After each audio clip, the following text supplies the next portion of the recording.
আগ্রহী না, তারা নীরব নির্বাক হয়ে গেছে যে আমরা কি চেয়েছিলাম কি পেলাম। মারামারি, কাটাকাটি, হানাহানি, মানে কোনো মানুষের জীবনে নিরাপত্তা নাই।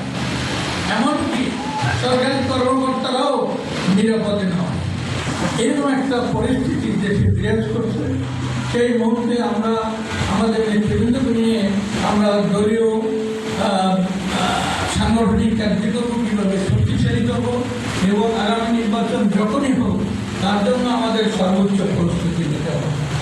এই ব্যাপারে আমরা একটু পরে আলোচনা করব, আপনাদের কথাও শুনব, কিন্তু আর আগে আমাদের মাননীয় চেয়ারম্যান তিনি বক্তব্য রাখবেন। কারণ আমাদের সংবাদ পরিবেশন ইলেকট্রনিক মিডিয়া এবং প্রিন্টিং মিডিয়া তারা অনুরোধ করেছেন যে আপনারা একটু তাড়াতাড়ি আমাদের ছেড়ে দেবেন।